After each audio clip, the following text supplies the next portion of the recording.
injineernimada korontada maxay tahay? What is electrical engineering? Waxaa idiin soo diyaaray anigoo ah injineer Cabdiwahaab Somtronics. Su-aashaas iyo su'aalo kale oo dhalinyarada janalkan ku xiran ay soo warsadeen ayaan kaga jawaabi doonaa videohan. Insha Allah waxaan rajeynayaa inaad ka faa'iidaystaan. Waxaan kaloo idinka codsanayaa inaad la qaybsataan dhalinyarada Soomaaliyeed oo u baahan inay fahmaan electrical engineering ama engineeringka waxa uu yahay si ayagana ay uga faa'iidaystaan. Insha Allah. Su-aasha ugu horeyso marka waxay tahay injineernimada meeqa nooc ayay u kala baxdaa? How many engineering fields exist?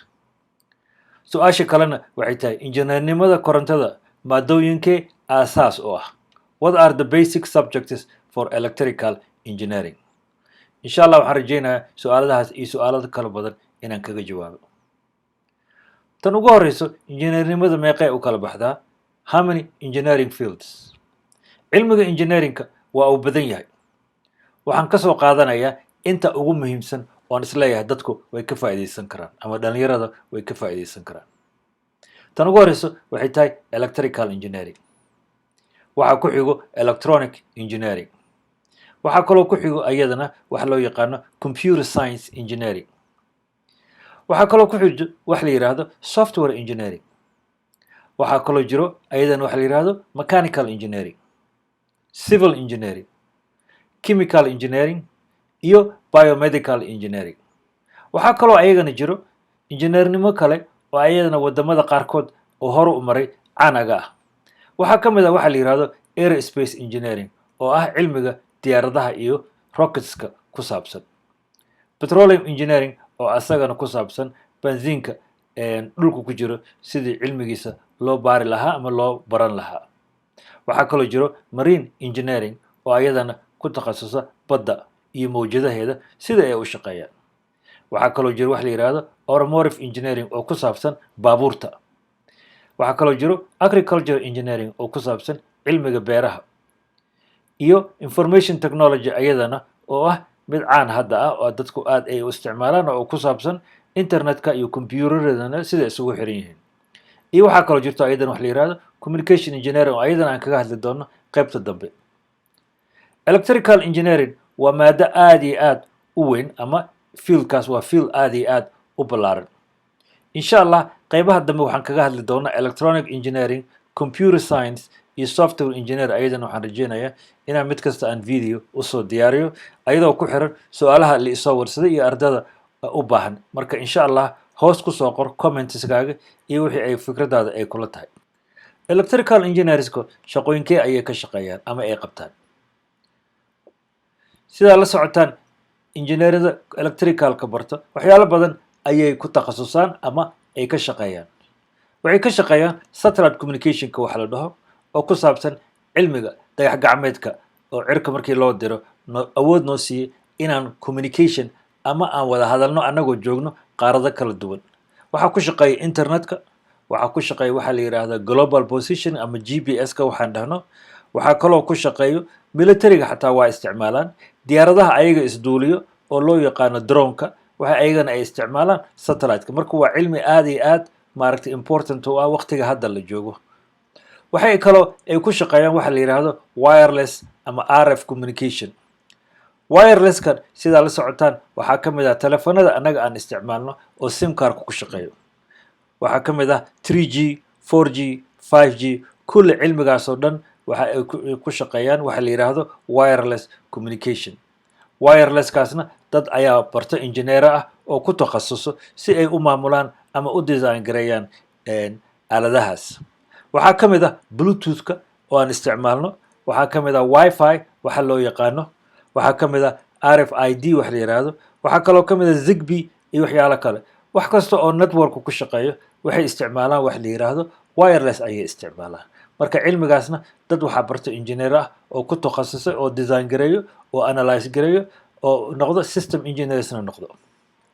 Waxaa kaloo ku jiro electrical engineer dadka barto dadka electronic design-ka oo design gareeyo electronics-ka.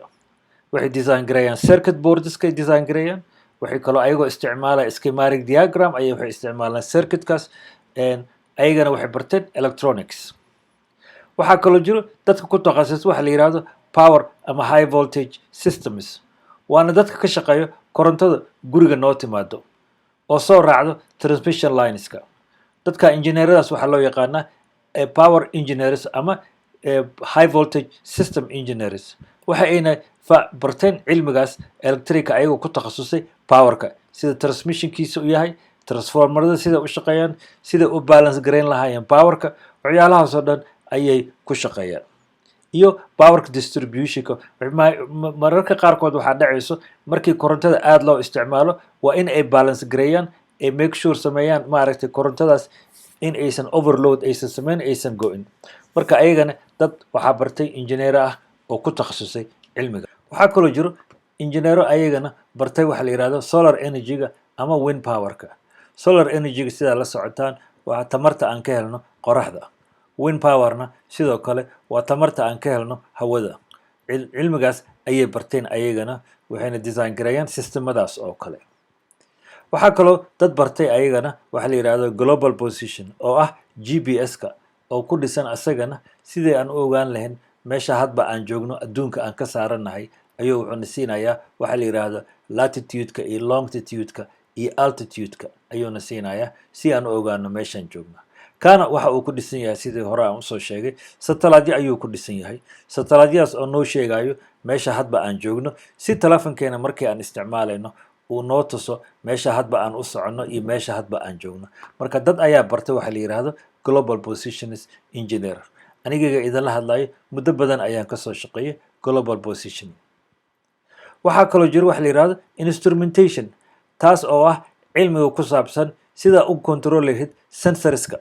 sensorskaas waxaa loo isticmaalaa dadka ka shaqeeyo meelaha petroleumka ama oil and gaska si ay u ogaadaan gaskaas ama oilkaas pressureka soo gelayo iyo meesha hadba uu marayo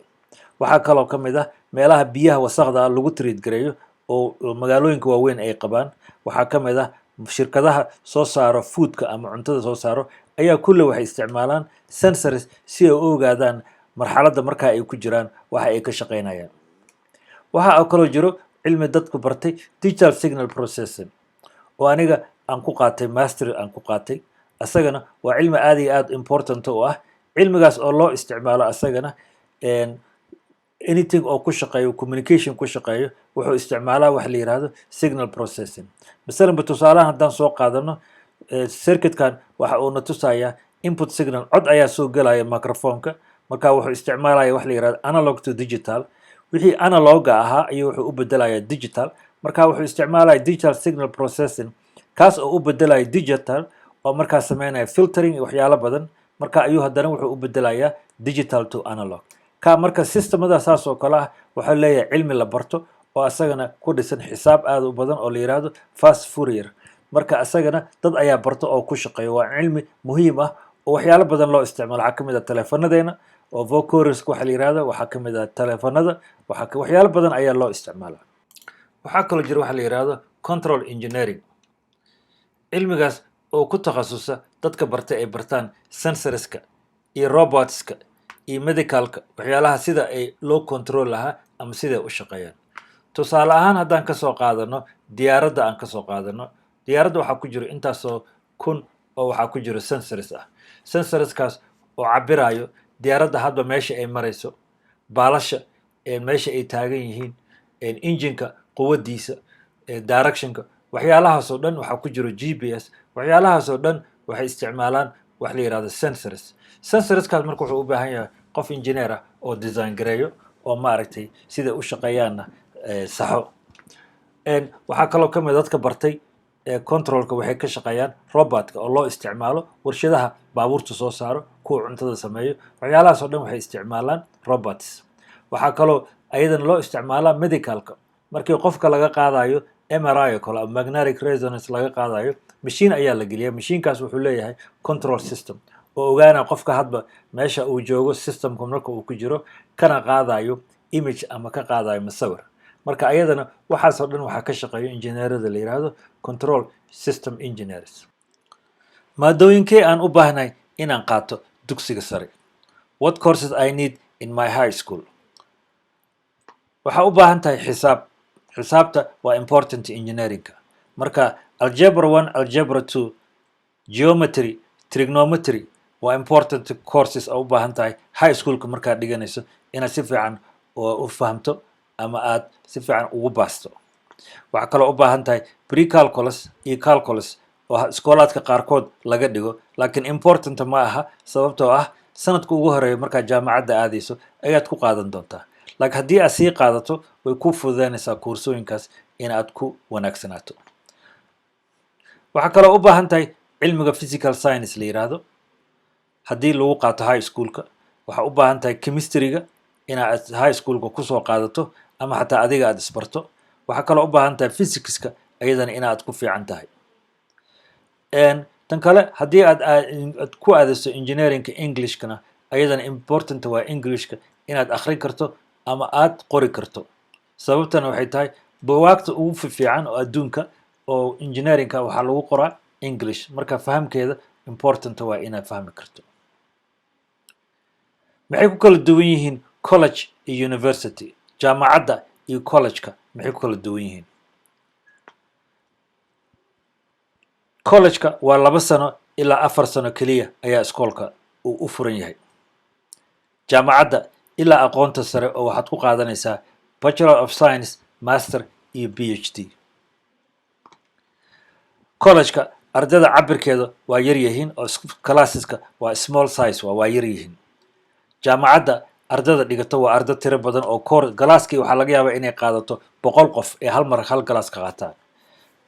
collegeskana ilaa 20-30 qof meelahaas ayaa ay dhigto marka waa ka yar yihiin tababar gaar ahaan ayaa lagugu baraya oo gacanta ah marka waxaa baranaysaa ama air conditioning ama waxyaalo qaarkood oo adiga just oo takhasus u ah ama electronics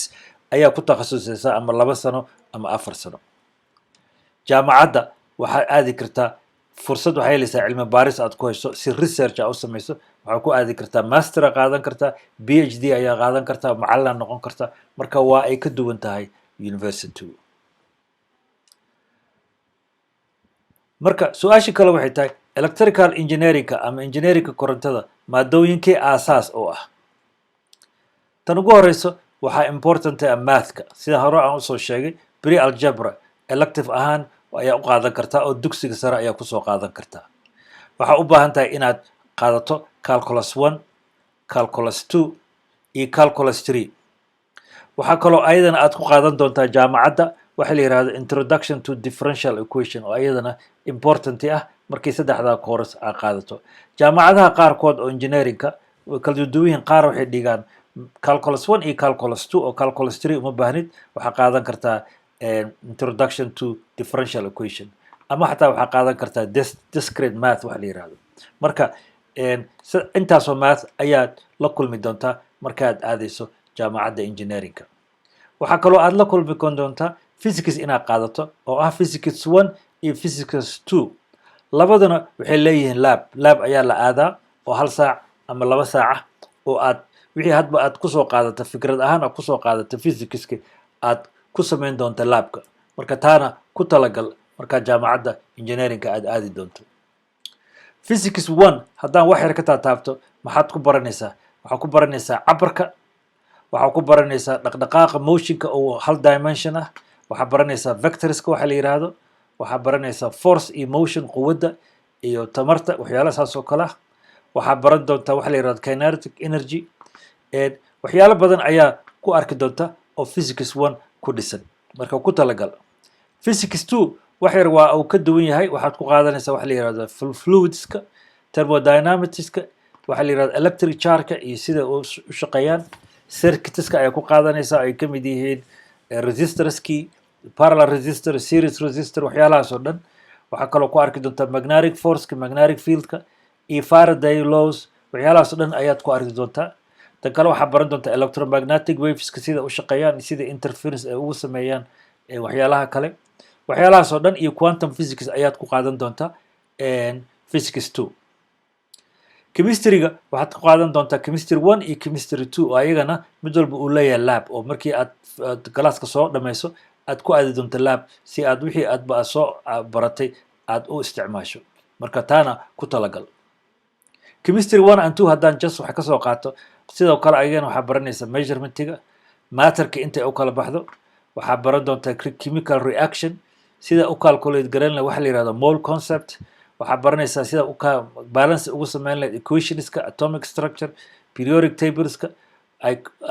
ionic iyo covalent metallic bonding waxaasoo dhan ayaad ku baran doontaa chemistry 1 and 2 marka ku talagal haddii aad awood u leedahay inaad sii hadeertaa inta aad maaragtay high schoolka dhiganayso waxaas aad fahamto way ku fududaynaysaa hadhow insha allah waxaa kaloo ku qaadan doontaa waxa la yihahdo introduction to engineering oo kugu soo dhaweynayso engineeringka waxa uu yahay oo course asagana la qaato ah waxaa lagu barayaa resistorska capacitorska iyo inductorska sida u shaqeeyaan waxaa also kala baranaysaa sida circuitka oo electricityga ama ku dhisan resistor iyo capacitor iyo inductors sida ayagana aad u design garan lahayd ana u isticmaali lahayd marka ayadana waa lagugu soo dhaweynayaa oo waa markaas first yearka aad dhiganayso ayaa baran doontaa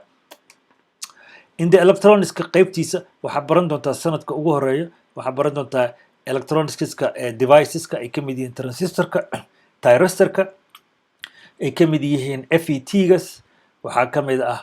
BGT MOSFET waxyaalahaas oo dhan diodka waxaasoo dhan ayaa ku baran doontaa sida u shaqeeyaan iyo sida ay u samaysan yihiin marka taana ku talagal waxaa qaadan doontaa communication courses ayaa qaadan doonta ayadana oo aad baranayso waxa la yihahdo modulationka ay kamid yihiin FM frequency modulation AM oo amplitude modulation iyo QPSK waxaasoo dhan ayaa baran doontaa modulationka wax kale maaha sidaa isku dari lahayd laba signal markaana aad u diri lahayd kaana waxay leeyihiin equations ayay leeyihiin oo ku dhisan almost algebra ku dhisan ama trigonometry ku dhisan ayaa ku baran doontaa marka ayadana ku talagal inaad qaadan doonto communication courses waxaa kaloo ayadana aad qaadan doontaa waxa la yihahdo digital logic design waxaad design garaynaysaa digitalka waxyaalaha la yihahdo gateska ay kamid yihiin 9 gates and gate or gate waxyaalahaasoo dhan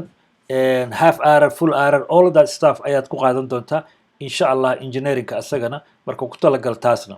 waxaa kaloo baran doontaa truth tableka waxa la yihahdo iyo waxyaalaha la yihahdo boolean algebra oo ayadan ku dhisan digitalka sidaa u design garayn lahayd waxaa ku qaadan doonta sida hore aan soo sheegay digital signal processing oo cilmiga signalka sida loo process gareeyo marka taana waxay ku dhisan tahay ayadan sida hore usoo sheegay waxa la yihahdo fast Fourier transforms FFT ayaa loo yaqaanaa taana waxaa baranaysaa signalka sida u kala jarjari lahayd ama isugu dardari lahayd ayaa ku baran doontaa manhajka Bachelor of Science oo Electrical Engineering ah ama 4 sano waa waxa loo yaqaano curriculum jaamacadaha qaarkood waa ay kala duwan yihiin laakiin cilmiga la baro kulli waa isku wada mid marka ku talagal taas tusaalaha idin tusi doono waa mid general ah oo aad ku arki doonto jaamacadaha inta badan sanadka ugu hore waxaa qaadan doontaa calculus 1 2 and 3 sida hore usoo sheegay physics 1 and 2 chemistry 1 and 2 waxaa kaloo qaadan doontaa circuit design 1 and 2 waxaa qaadan doontaa wax la yihahdo digital logic design oo aan kasoo hadlay qaarkood waxaa qaadan doontaa computer programming qaarka ardada waxay dalbadaan qaarkood C qaar waxay qaataan assembly language waxaa kaloo u baahan tahay elective courseska waxaana u baahan tahay also English 1 and 2 iyo technical writing waxa la dhaho sida aad u qori lahayd technicalka warqadaha ah waxaa kaloo qaadan doontaa electives ayaa jiro oo history iyo geography waxyaalo saas oo kale ah ayaa jaamacadaha qaarkood ay leeyihiin marka ku talagal waa sanadka labaad iyo sanadka koowaad sanadka saddexaad waxaa qaadanaysaa koorsooyin sarsare oo ay ka mid yihiin electromagnetismka waxa la yihahdo birlabta ku dhisan electricityga ama signalka iyo systemka 1 and 2 ayaa qaadan doontaa waxaa qaadan doontaa sida loo design gareeyo hardwareka ay ka mid yihiin programmable logic waxa la yihahdo oo chipka aad design garaynayso oo gudahooda ay ku jiraan gateska iyo waxyaala saas oo kale ah waxaa qaadan doontaa analog and digital circuits analog iyo digital waa circuitska important ah oo loo isticmaalo waxyaalo badan waxaa ka mid ah random signal processing oo asagana statistics ah asagana waa qaadan doontaa waxaa qaadan doontaa electronic material waxa la yihahdo semiconductorska sida ay u samaysan yihiin waxaa kaloo qaadan doonta waxa la yihahdo power electronics oo ah waxyaalaha ay ka mid yihiin waxa controlo powerka oo transistorska iyo MOSFETska iyo ay ka mid yihiin waxaa kaloo aad lagaaga baahan yahay sanadka saddexaad in aad samayso design aad samayso markaa senior ayaa tahay waxaa u baahan tahay inaad circuit design garayso oo macalinkaaga uu ku maaragtay ku warsado inaad soo design garayso waxaana laga yaabaa adiga iyo dhalinyaro kale inaad isla design garaysaan circuits marka taasna lab ayuu leeyahay 1 and 2 meesha ugu dambeysa 4 sano ayaa waxay tahay meesha dadku ay ku kala baxaan su-aal la isoo warsadaa jirto oo dhehayso electrical engineeringa meeqa nooc u kala baxaa sida hore usoo sheegay noocyo badan ayuu leeyahay sanadka ugu dambeeyo ayaad waxaad ku dalbanaysaa waxa adiga hadda aad rabto in aad ku takhasusho marka meesha uu sanadka ugu dambeeyo waa inaad doorataa koorsooyin khaas ah oo aad rabto oo aad u isticmaali doonto waxa adiga hadba aad rabto inaad ku takhasusto masalanba ardayga raba inuu noqdo communication iyo signal processing iyo control hadduu rabo inuu ku takhasuso ama shaqo uu ku raadsado waxaa looga baahan yahay koorsooyinkan oo ah real time DSP inuu qaato waa inuu qaataa communication courses oo ayadana daa hore aan soo sheego ay ka mid yihiin modulationka iyo waxyaala saas oo kale ah communication network waa inuu qaataa ay ka mid yihiin all the maaragtay direct communicationka oo kale wuxuu u baahan yahay feedback systems waxa la dhaho ay control systemka u baahan yihiin iyo computer control system ayadana koorsooyinkaas ayuu u baahan yahay qofka rabo inuu noqdo engineerka communicationka iyo signal processingka marka koorsooyinkaas ayaa loo baahan yahay qofka inuu qaato hadduu rabo qofka inuu electronic uu barto ama uu ku takhasuso maadaama uu backgroundkiisa uu haysto koorsooyinkan oo dhan waxyaalaha keliya uu u baahan yahay waxay tahay inuu qaato 2 course ama 3 course oo ah digital system and circuits inuu qaato waxaa kaloo loo baahan inuu qaato analog integrated circuit oo barayo circuitska analoga ah sida u dhisan yihiin dhexdooda gudahooda oo ay ku jiraan transistors iyo waxyaala saas oo kale ah marka qofka raba inuu noqdo electronics oo barto ama uu ku takhasuso waxay tahay waa inuu qaataa koorsooyinkaas qofka raba inuu noqdo power system oo ah dadka ka shaqeeyo korontada ama electricity ka shaqeeyo guryaha noogu timaado wuxuu u baahan yahay inuu qaato koorsooyinkan wadamada hore u maray waxay qabaan waxa la yiraahdo nuclear power generators ayay qabaan marka qofku wuxuu qaadan karaa course ku saabsan nuclearka sida uu shaqeeyo qofka kale oo aan nuclear waxa uu ka shaqeynayna wuxuu qaadan karaa electrical power plantska warshadaha soo saara korontada sida u shaqeeyaan sida loo maamuli lahaa sida u control lahayd sida u balance garan lahayd waxaasoo dhan waxaa kaloo u baahan tahay electric power deviceska inaad fahmi karto power systemka sida u shaqeeyo AC DC muxuu switching waxyaalahaasoo dhan u baahan tahay inaad fahamto waxaa kaloo u baahan tahay power system analysis inaad analyze gareyn karto power systemka markuu loadka uu badan yahay markuu loadka yahay reactiveka markuu yahay waxyaalahaasoo dhan iyo markuu linear iyo waxyaalahaasoo dhan u baahan tahay inaad fahmi karto waxaa kaloo u baahan yahay si inuu barto power electronicska iyo sida loo manage gareeyo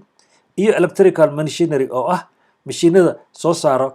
korontada noo soo saaro ama ku dhisan AC ama DC ku dhisan ay ka mid yihiin katarbiilada waxyaalahaasoo dhan inaad fahmi karto sida u design gareyn lahayd marka koorsooyinkaas ayaa u baahan tahay haddaad rabto inaad noqoto electrical engineer oo ku takhasusay power systemska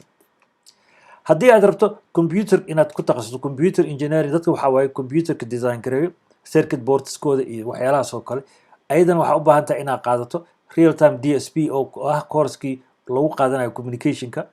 waxaa kaloo u baahan tahay computer hardware design sida u design gareyn lahayd waxaa kaloo laga yaabaa inaad qaadato koorsooyin ah C++ iyo Java marka ninka computerka raba inuu ku takhasuso engineeringka wuxuu qaadan karaa oo PS electrical engineer ah oo raba inuu ku takhasuso computer engineering wuxuu qaadanayo koorsooyinkaas